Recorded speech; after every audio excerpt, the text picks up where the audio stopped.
Hello student, welcome back to our online classes of Sardar Vallabhbhai Patel English Medium School Yaval. Myself Mrs. Yogita Satish Savde. Today we are going to learn class 6 history lesson number 9 ancient kingdoms of the south. तो south के जो ancient kingdoms थे, जो अलग अलग dynasty थी, उनके बारे में जानकारी हमें इस लेसन में लेनी है। दक्षिण भारत के जो प्राचीन राज्य थे उनके बारे में। तो सबसे पहले हम यहाँ पर देखने वाले 9.1 जो पॉइंट है हमारा, the Chera Pandya and Chola dynasty. Next है 9.2 the Satavahana dynasty, the Vakataka dynasty. 9.4 है चालुक्य डायनेस्टी। 9.5 है पल्लवा डायनेस्टी एंड 9.6 है राष्ट्रकूटा डायनेस्टी। इस तरह से हमें यहाँ पर जानकारी लेनी है। तो सबसे पहले हम यहाँ पर देखने वाले हैं the Chera Pandya and Chola dynasty.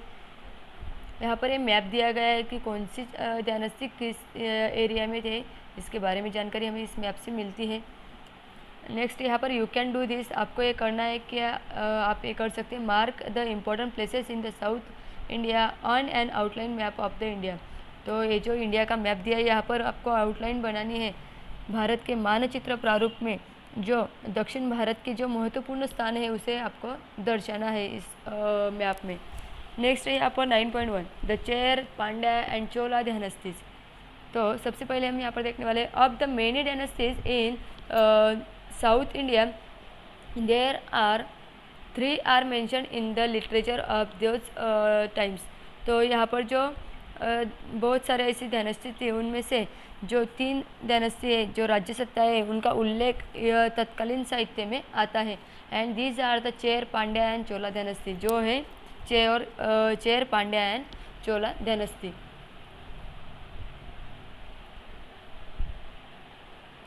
These dynasties are were in the power around the 4th century BC or even before that। तो ये जो सेंचुरीज थी, तो यह 4th सेंचुरी BC से लेकर या उसके पहले भी थी। And they find mention in the Ramayana and Mahabharata epics, जिसका उल्लेख यहाँ पर रामायण और महाभारत में आता है। इस तरह से वो राज्य सत्ताएँ थी, ये जो राज्य सत्ताएँ थी उनका 4वीं शताब्दी में उसका उल्लेख आता है। And they have also been mentioned in the South Sangam literature in Tamil and in the inscription of the Maurya empire Ashoka. तो इनका जो उल्लेख है रामायण महाभारत में था, तभी तमिल भाषा के संगम इस साहित्य में भी इन तीनों राज्य सत्ताओं का उल्लेख आता है। नेक्स्ट है यहाँ पर in the Periplus of the Erythraean sea Muziris is mentioned as an important port of the coast of Kerala. तो मौर्य राज्य थे उनके मौर्य साम्राज्य थे अशोका, उनके लेखों में भी उनका उल्लेख है। जिस तरह से पेरिप्लस ऑफ द एरिथ्रियन सी पुस्तक में या मुजिरिस, ये जो बंदरगाह का उल्लेख यहाँ पर मिलता है, जो कि इम्पोर्टेंट ऐसा पोर्ट है। This port was in the Chera kingdom and was major centre for the export of epics, spices, spears and precious stones etcetera. तो यहाँ पर इस बंदरगाह में केरल तट का अत्यंत महत्वपूर्ण ऐसा जो बंदर बताया जाता है। और यह जो बंदरगाह है वह चेर राज्य में था। मुजरिस यह बंदरगाह से मसाले के पदार्थ या मूल्यवान रत्न आदि वस्तुओं को इटली या रोम में उसे भेजा जाता था। There was a great demand for their high quality pearl, उसके क्वालिटी से उन्हें वहाँ पर बहुत डिमांड था। And the ancient kingdom of Cholas occupied the region of Tiruchirappalli in the Tamil Nadu. Tamil Nadu के तिरुचिरापल्ली यहाँ पर उसका यहाँ पर आसपास के प्रदेश में भी उसका प्राचीन चोलों का ये राज्य था। और जो अलग अलग जो मोती थे या जो मूल्यवान ऐसे जो रत्न थे, उसे बहुत जगह पर उत्कृष्ट होने के कारण वहाँ पर पश्चिम के अन्य देशों में भी उसका निर्यात होता था। रोम, इटली जैसे देशों में, कंट्रीज़ में उसका निर्यात होता था। नेक्स्ट है यहाँ पर 9.2 the Satavahana dynasty. As the north after the decline of the Maurya empire, the local kings in Maharashtra, Andhra Pradesh, Karnataka also become independent. तो यहाँ पर जो मौर्य साम्राज्य का ह्रास होने के पश्चात वहाँ पर उत्तर भारत की जो भांति यानी कि महाराष्ट्र, आंध्र प्रदेश, कर्नाटक राज्य जो थे, उनके स्थानीय राज्य जो थे वह स्वतंत्र बने थे। And they establish small kingdom of their own, और उन्होंने अपने छोटे छोटे राज्य वहाँ पर स्थापित किए थे। तो उनमें से ही एक है जैसे कि सातवाहन। तो one of this was Satavahana dynasty प्रतिष्ठान और the present day Paithan is Maharashtra was their capital. और आज का जो पैठन है वो वह उस समय प्रतिष्ठान नाम से जाना जाता था। वो सातवाहन राजाओं की राजवंश की वहाँ पर वो राजधानी थी। और king Simuk was the founder of the Satavahana dynasty. Satavahana dynasty का फाउंडर था किंग सिमुक, उसने उसका संस्थापक था उसका King Simuk. And the inscription in the Naneghat caves near Junnar in Pune district bear the names of the important person of this dynasty। तो यहाँ पर जो राजा सिमुक जो थे उसके संस्थापक थे, और पुणे के पास, पुणे जिला के पास जो जुन्नर है वहाँ पर उसके पास में जो नाने घाट की गुफाएं हैं, इन गुफाओं में उसके उकरे हुए यानी कि उस पर जो बनाए गए हैं उस लेखों में राजवंश के महत्वपूर्ण ऐसे व्यक्तियों के नाम आप जान सकते हैं उससे। And some of the Satavahana king were known to write their mothers name before their own. उनके नाम से पहले सातवाहन किंग जो थे वह अपने नाम से पहले अपने माँ का नाम लगाते थे। ऑफ द सातवाहन, जैसे कि यहाँ पर एग्जाम्पल दिया गया गौतमी पुत्र सतकर्णी, जो कि गौतम पुत्र सतकर्णी राजा थे, वह विशेष प्रसिद्ध थे, उन्हें बहुत ही ख्याति प्राप्त राजा थे। Of the Satavahana king Gautamiputra Satakarni is particularly well known, बहुत ही ख्यातिप्रद ऐसे वो राजा थे। Stone inscription in cave of Nashik describe his deeds of valour. तो यहाँ पर जो नासिक में जो स्टोन बनाया गया है, नासिक यहाँ पर जो गुफाएं बनाई गई है उस पर जो लिखा गया है उसमें उनका वर्णन आता है, उनके पराक्रम का वर्णन आता है। He had defeated the Shaka king Nahapana. उन्होंने शक राजा जो थे नहपान, उनको पराजित किया था। He is describe as a trisamudra toya pita vahana. उनका जो डिस्क्रिप्शन है इस तरह से किया गया है कि वह त्रिसमुद्रा तोया पीत वहाना, मतलब कि 3 समुद्रों का पानी पीने वाला ऐसा जो राजा था, उसका जो घोड़ा था उसने 3 समुद्र का पानी पिया था, ऐसा उनका वर्णन यहाँ पर किया गया है। Means water, the title means one whose horses have drunk the water of 3 seas, जिसके हॉर्स ने 3 समुद्रों का पानी पिया था। The 3 seas are the Arabian Sea, Bay of Bengal and the Indian Ocean. तो ये जो 3 समुद्र है वो है Arabian Sea, Bay of Bengal and Indian Ocean. During his reign, the empire of the Satavahana extended from the river Narmada in the north to the Tungabhadra river in the south. तो उनके कार्यकाल में सातवाहना का जो राज्य था, साम्राज्य था, उत्तर में नर्मदा नदी से लेकर दक्षिण में तुंगभद्रा नदी तक फैला हुआ था। द फेमस पोएटिक वर्क गाथा सप्तशक्ति, उनका जो यहाँ पर जो फेमस पोएटिक था, उनका जो गाथा थी गाथा सप्तशक्ति, जो महाराष्ट्र प्राकृत लैंग्वेज में बनाई गई थी, was compose by the Satavahana king हाला, जो कि सातवाहना के जो किंग थे हाला। तो जो गाथा सप्तशक्ति जो प्रसिद्ध ऐसा ग्रंथ था वो उन्होंने बनवाया था। This work provides information about the life of the people during the Satavahana period. उसमें उस समय में सातवाहना पीरियड के जो लोग थे उनके रहन सहन के बारे में जानकारी हमें मिलती है, उनके जनजीवन की जानकारी उस ग्रंथ से मिलती है। Indian trade increase greatly during the Satavahana period. Paithan, Ter, Bhokardan, Kolhapur were recognized as important centre of trade.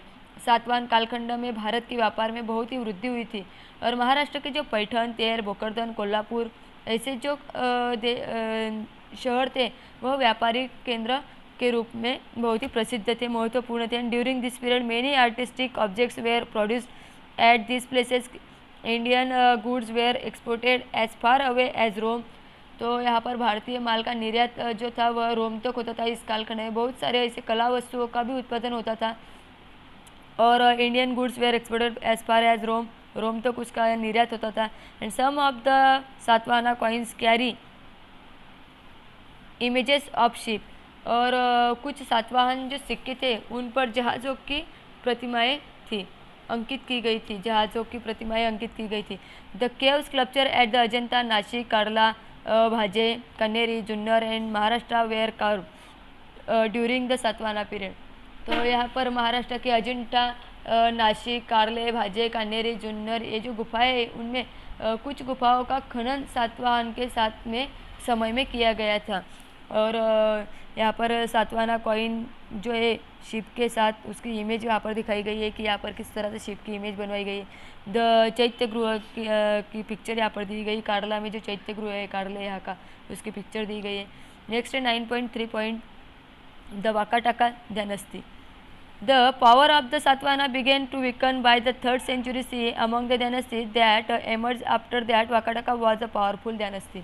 ईस्वी सन की 3री शताब्दी के प्रारंभ में सातवाहनों का सत्ता क्षीण हुई थी और सातवाहनों के बाद वहाँ पर जिन राज सत्ताओं का उदय हुआ था उनमें वाकाटक सामर्थ्यशाली ऐसा राजवंश था। It was founded by the king Vidyashakti, उसका संस्थापक जो था वह राजा था विंध्यशक्ति नाम का। And there were 2 main branches.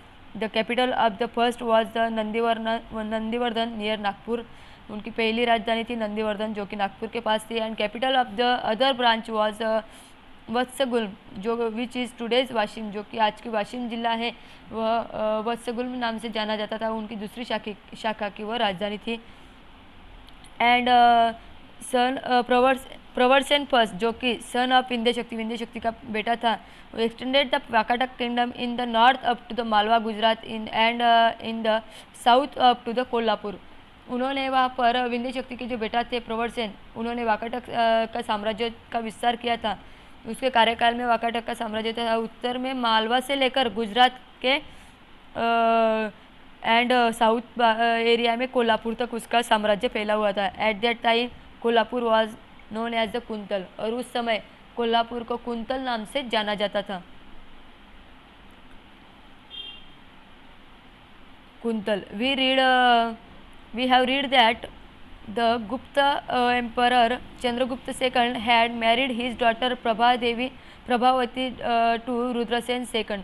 हमने देखा था कि गुप्त जो राजा थे चंद्रगुप्त, तो उन्होंने अपनी बेटी प्रभावती जो थी उसका विवाह यहाँ पर वाकाटका डायनेस्टी में करवाया था रुद्रसेन सेकंड जो थे राजा उसके साथ। एंड वाकाटका किंग जो थे and Varahadeva minister of the Vakataka king Harisena was a follower of Buddhism. और वहाँ पर वाकाटक राजा जो था रुद्रसेन हुआ था, और इसकी जानकारी हमें यहाँ पर मिलती है। और ये जो वाकाटक का राजा जो था हरिसेन वराहदेव उनका नामक मंत्री था, वह बौद्ध धर्म का अनुयायी था। And cave number 16 at Ajanta was dug at his instance, और उसके अंडर उन्होंने वहाँ पर अजंता गुफाओं में जो 16 नंबर की जो केव है जो गुफा है उसका खनन करवाया था। And some other caves at Ajanta were dug as beautified with a painting during Harisena's reign. और यहाँ पर जो हरिसेन थे उनके कार्यकाल में उसका सुशोभीकरण करवाया गया था उन गुफाओं का, अन्य कुछ गुफाओं का।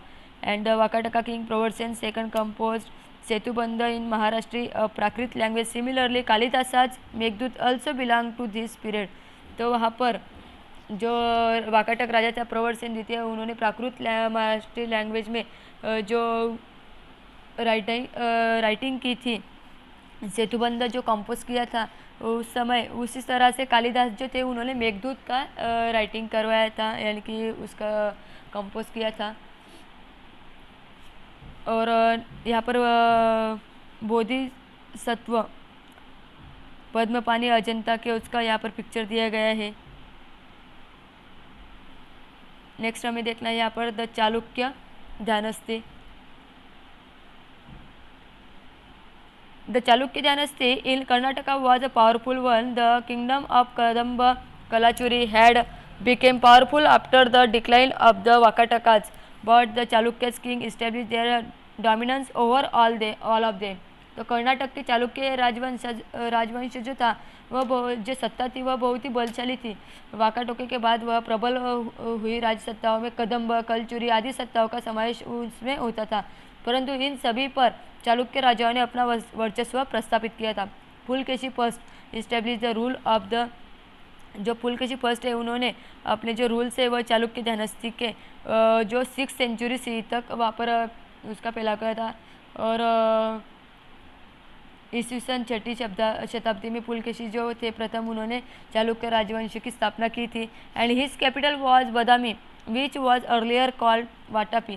तो उसकी जो राजधानी थी वो थी बदामी, जो कि उनसे पहले कहा जाता था वातापी। कर्नाटक में जो बदामी है उसकी राजधानी थी, जिसे वातापी नाम से जाना जाता था। The Chalukya king Pulakeshi second had successfully repulsed emperor Harshavardhan invasion. The famous temple at Badami, Ahiol and Pattakal were built during the Chalukya period. तो यहाँ पर